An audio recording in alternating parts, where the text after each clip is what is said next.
श्रीविष्णुचित्तकुलनन्दनकल्पवल्लीं श्रीरङ्गराजहरिचन्दनयोगदृश्यां साक्षात् क्षमां करुणया कमलामिवान्यां गोदाम् अनन्यशरणः शरणं प्रपद्ये। आज के दिन धनुर्मास का छठा दिन है और श्री गोदा देवी द्वारा विरचित तिरुप्पावई के छठे पासुरम या श्लोक के अर्थों का अनुसंधान करेंगे। पुल्लुम शिलंबिनगान पुल्लरयन कोयिल வெள்ளை விழிசங்கின் பேரரவம் கேட்டிலையோ பிள்ளாய் எழுந்திராய் பேய்முலை நஞ்சுண்டு கள்ளச்சகடம் கலக்கழிய காலோச்சி வெள்ளத்தரவில் துயிலமர்ந்த வித்தினை உள்ளத்து கொண்டு முனிவர்களும் யோகிகளும் மெல்ல எழுந்து அரியன்ற பேரரவம் உள்ளம் புகுந்து குளிந்தேலோரெம்பாவாய்। तिरुप्पावई श्री गोदा देवी ने किए हुए श्री व्रत के बारे में लिखा गया ग्रंथ है। इस श्री व्रत के अनुष्ठान के लिए गोदा देवी ने अपने सहेलियों को भी शामिल किया।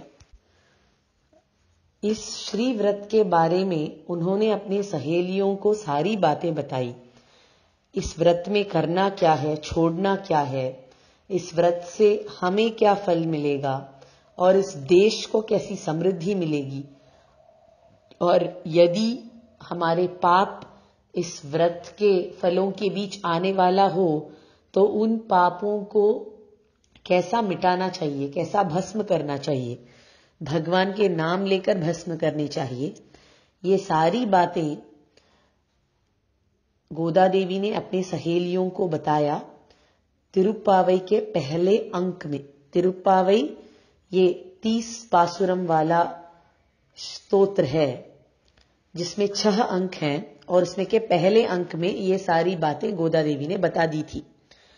अब आया दूसरे अंक की बारी। दूसरे अंक में अब सुबह हो चुकी है और आज से यह व्रत शुरू होने वाला है। अब तक जो बातें बताई वो सब व्रत के शुरू होने के एक रात पहले सब लोग मिलकर की हुई बातें हैं। अब सुबह हो चुकी है, सूर्योदय हुआ नहीं है, बहुत ही पहले की सुबह है, पहाट बोलते हैं उसे, ऐसी सुबह। उस सुबह के समय में सारी सहेलियां इकट्ठा हुई हैं इस व्रत को शुरू करने के लिए, लेकिन गोदा देवी देखती हैं कि कुछ सहेलियां अभी तक पहुंची नहीं हैं। गोदा देवी की कृपा ऐसी है कि वह एक भी सहेली को छोड़कर नहीं जाना चाहती थी, इसीलिए जो भी सहेलियां आई नहीं थी उन सब के घर जाकर उनको उठाकर उन्हें भी इस व्रत में शामिल करना चाहिए। इसीलिए तिरुप्पावई के दूसरे और तीसरे अंकों में हर अंक में 5 श्लोक होते हैं, तो इन 10 श्लोकों में दूसरे और तीसरे अंक के श्लोकों में यानी कि श्लोक 6 से लेकर श्लोक 15 तक गोदा देवी अपने 10 सहेलियों को उठा रही है। वह कैसे उठाती हैं इसके बारे में यह सारे स्तोत्र या पासुरम हैं। पहले सहेली को आज उठा रही है इस छठे पासुरम में।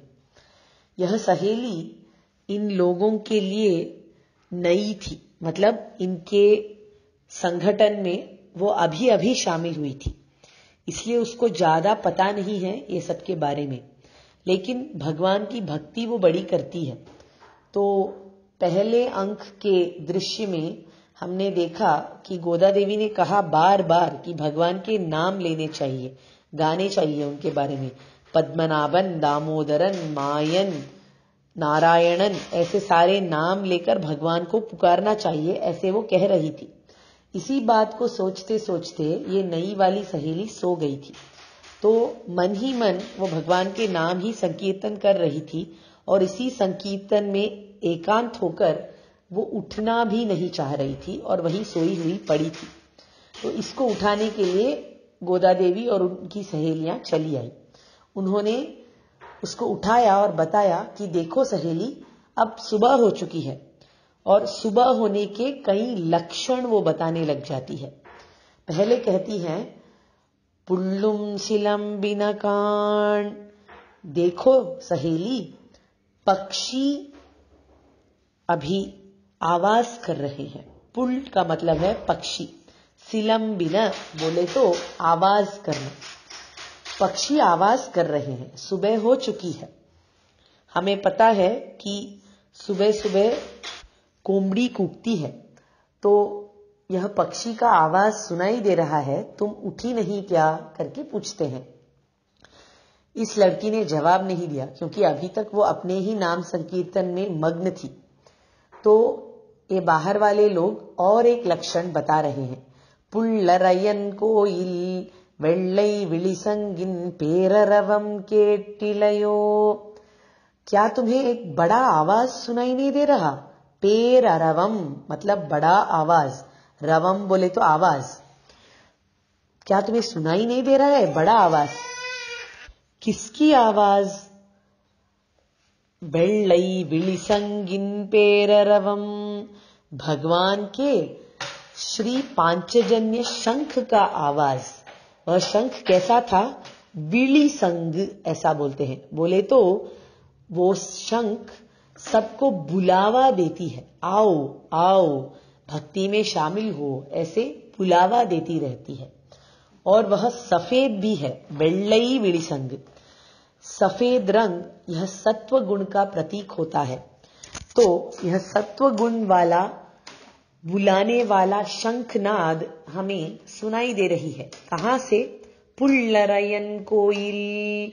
पुल्लरयन का मतलब है पक्षीराज। पक्षीराज गरुड़ जिस मंदिर में है, उस मंदिर से हमें शंखनाद सुनाई दे रही है। शंखनाद से सत्व गुण का प्रतीक मिलता है, और सत्व गुण जब ज्यादा होता है तब भक्ति सबसे अच्छी होती है। इसीलिए चले आना हे सहेली, ऐसा करके बुलाती हैं आंडाल या गोदा देवी उस अंदर वाले सहेली को।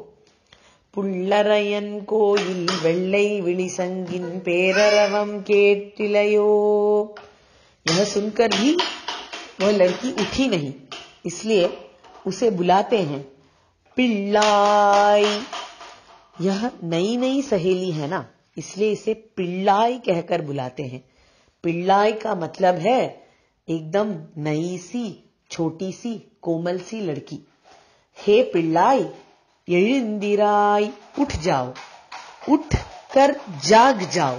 एळिंदिराई ऐसे कहती है क्योंकि सिर्फ उठने से काम नहीं चलने वाला है।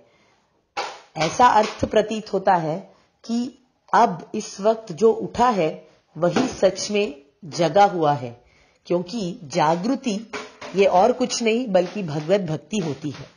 तो जो अभी उठा है वही जागृत भी है, वही जग रहा है असल में, इसीलिए एळिंदिराई ऐसे कहती है। फिर भी ये लड़की उठती नहीं है, तो इनको एक सुझाव आता है दिल में, गोदा देवी और उनके बाकी सहेलियों को। वह सोचते हैं चलो इसको थोड़ा चंचल बना देते हैं, इसके मन को चंचलित करते हैं, कुछ डरावनी सी बात बताएंगे तो शायद ये उठ जाएगी। ऐसा सोचकर कहते हैं பேய் முலை நஞ்சுண்டு கள்ளச்சகடம் கலக்கழிய कालोची। वो पूतना आ गई है।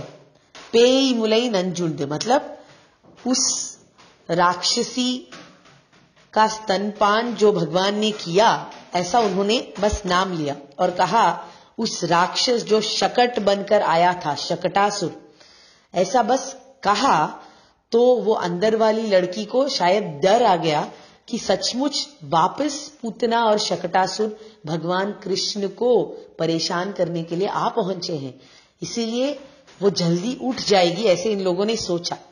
लेकिन ऐसा कहते कहते ही उनके मन में यह विचार आया कि छी, हमें ऐसा नहीं करना चाहिए। खाली फुकट अपनी सहेली को डराकर मिलने क्या वाला है। नहीं नहीं, डराते नहीं करके इन दोनों का नाम लेकर फिर तुरंत ये कहते हैं, बेल्लतरविल तुइलमर्दवित्तिनै, वो भगवान जो पूतना का संहार किया और जिसने शकटासुर को भी पराजित किया, वह भगवान आज एकदम सुकून से सोए हैं। उस प्रकार सुकून से सोए हैं जिस प्रकार वे प्रलय काल में एक वट के पत्र में बालक बनकर सोते हैं। वह बालक जो जगत कारण बीज की तरह होता है। तुइलमर्द वित्ति नहीं, वित्त का मतलब बीज होता है। एक बीज से ही तो बड़ा झाड़ उगता है।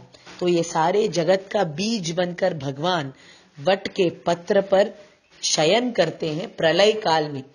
उस काल में बड़े निश्चिंती से सो रहे होते हैं भगवान। इसीलिए वही निश्चिंती से आज भी हमारे कृष्ण सो रहे हैं। तुम चिंता मत करो, कोई पूतना या कोई शकटासुर वापस आया नहीं है। हम बस इतना कहना चाह रहे थे कि वो कृष्ण भगवान बड़े आराम से सो रहे हैं जिन्होंने पूतना और शकटासुर का संहार किया। ठीक है, फिर क्या हुआ? फिर भी ये लड़की उठती नहीं, तो उन्होंने और एक लक्षण बताया। உள்ளத்து கொண்டு முனிவர்களும் யோகிகளும் மெல்ல எழுந்து அரியன்ற பேரரவம்। ये जो मुनि और योगी हैं वे भी अभी उठ चुके हैं। मुनि वे लोग होते हैं जो भगवान की भक्ति करते हैं, भगवान के ध्यान करते हैं, और योगी वे लोग होते हैं जो भगवान की सेवा करते हैं, कैंकर्य करते हैं।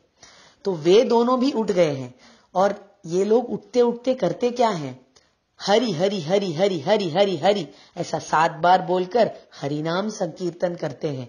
तो क्या वो हरि नाम तुम्हें सुनाई नहीं दे रहा? उठ जाओ, ऐसा कहते हैं। வெள்ள எழுந்து अरियंद्र पेररवम, अरियंद्र पेररवम बोले तो हरि नाम का बड़ा नाद, क्या वो सुनाई नहीं दे रहा है तुम्हारे कानों को? உள்ளம் புகுந்து குளிந்தேலோரெம்பாவாய், यह नाम बोलकर उनका चित्त भी प्रसन्न हो गया। और अगर तुम हमारे साथ आकर शामिल हो जाओगी तो हम भी प्रसन्न हो जाएंगे और प्रसन्नता से सब भगवत भक्ति करेंगे, इसलिए आ जाओ, ऐसे बुलाती है। यह सुनकर यह सहेली बाहर आ जाती है। इस तरह से गोदा देवी और उनके बाकी सहेलियों ने इस पहले सहेली को उठा दिया आज के दिन में। कवितार्किक सिंहाय कल्याण गुणशालिने श्रीमते वेंकटेशाय वेदांत गुरवे नमः।